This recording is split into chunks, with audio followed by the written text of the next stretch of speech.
Hello, my name is Dennis Littlefield. I'm the owner of CampMaker.com, and we have another van up for sale. This is a 2023 model. We purchased the vans new, and then we build them out for about a year or so. It's a slow build, a careful build.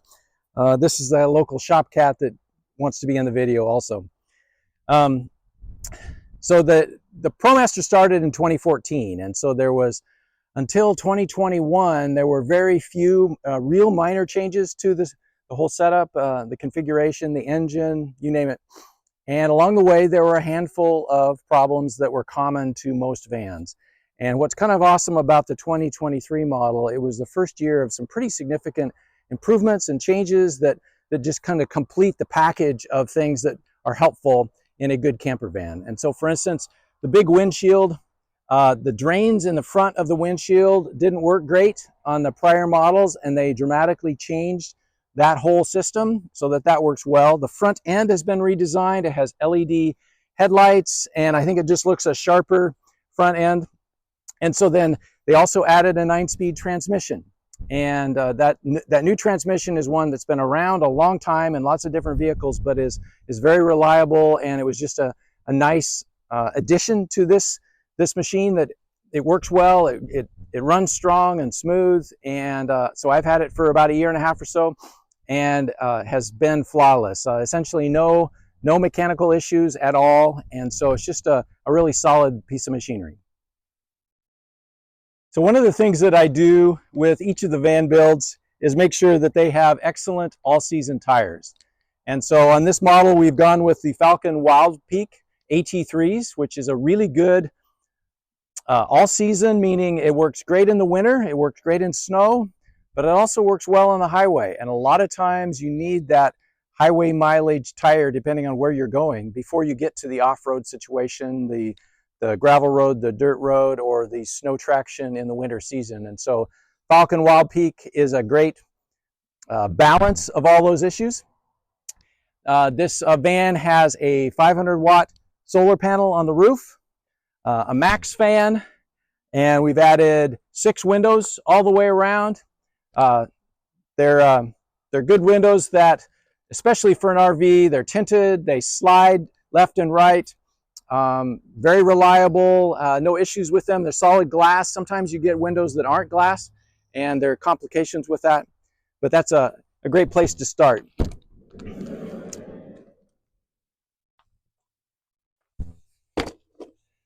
So this one has the galley on the left here, a dinette on the far side, a toilet, and a 2-person transit seat.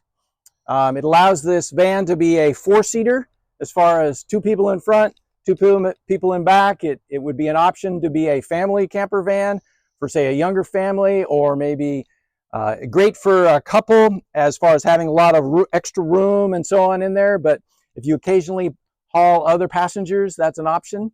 So the transit is mounted to a Fenton Mobility base, which is a specially made base. So it allows you to mount the Ford Transit seat on any vehicle, basically, in a way that is safe and secure and is approved by the Federal Motor Vehicles Association. So one of my goals with this particular van was I wanted to put in a dinette, a small dinette spot, a good place for having meals and maybe work from your laptop, that type of thing. And so the galley adjacent to it, it's got a 2.7 cubic inch refrigerator. It's good size and works well, efficient on a 12-volt system. Underneath the kitchen sink, we've got a garbage can and then 2 gray water tanks. The water system, I've intentionally done a very simple water system.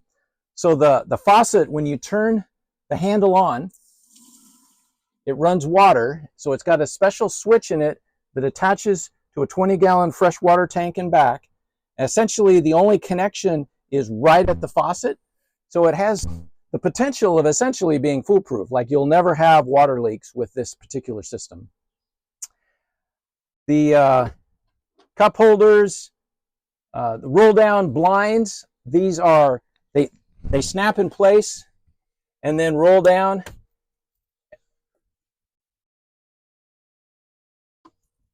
And then I also have the ability to have extra insulated blinds that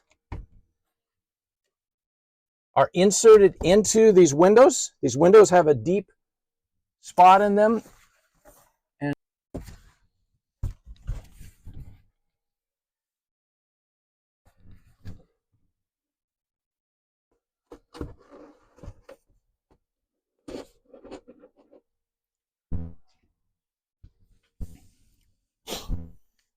so then the insulation is ideal as far as keeping out the cold or the heat, depending on what it is you're working with.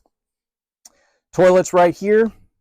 I have a electric fireplace that works great for ambiance anyway, off grid, and then when you're plugged into shore power, provides a good source of heat that then you don't need to use the propane system, which is over here. So I have a Propex propane heater that works way down till like 10 degrees or cooler, for instance, in terms of keeping everything warm inside. The van has a range of insulation from about 7 to as high as 14, depending on what part of the walls are being insulated.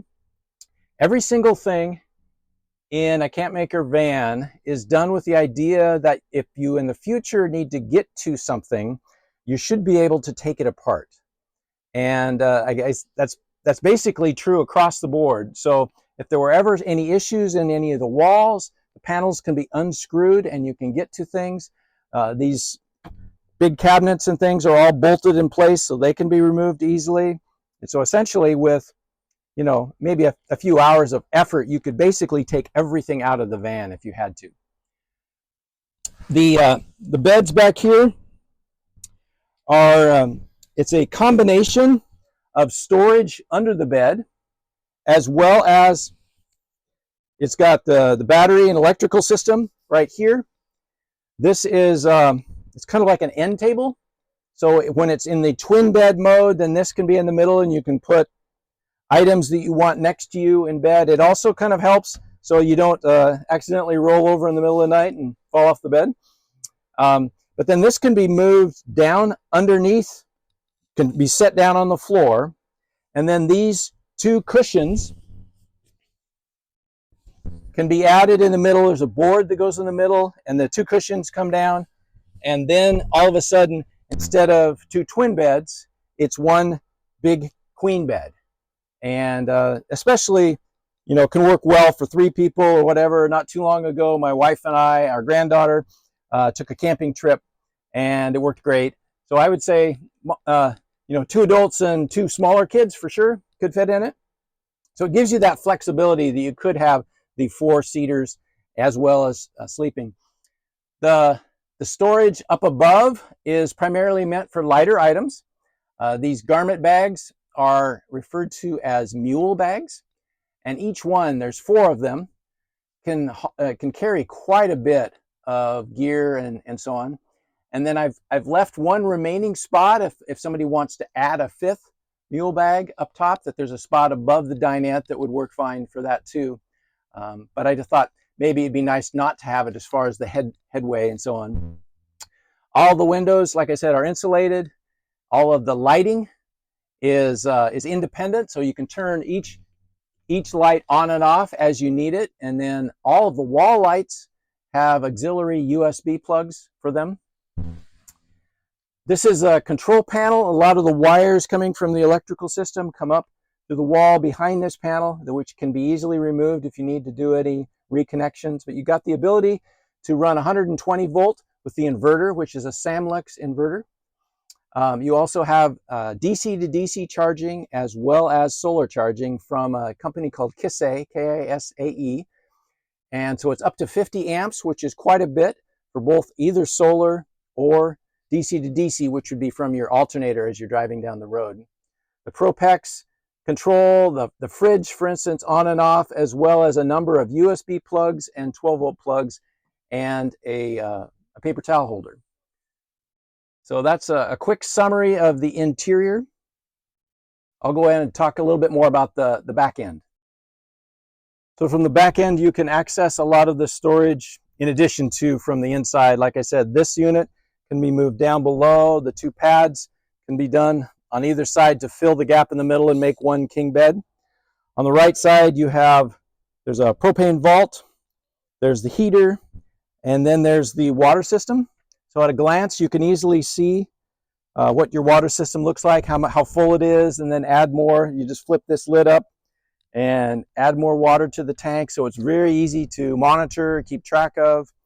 And on the right, you've got additional storage. You've got extra space to store gear and that type of thing. But then also, especially when this is in the king size mode, then you've got all of this available space down the middle, in addition to the storage that you have on the top. So that's the quick overview. Let me know if you have any questions. On the website, there's hundreds of photos of every step along the way of this build. And so we've documented everything. You can see each phase and understand the principles behind it. The website also has numerous videos that describe some of the philosophy of different things, like maybe the idea of this being more of a winter camper van, like so it's specially insulated and built so it can handle winter times, but also more about, for instance, being off grid or going camping, as well as just the functionality of things like the electrical system or propane or the toilet, you name it. There's separate videos on those different things that you can look into. Let me know if you're interested in any of these items. Thank you for checking out CampMaker.com.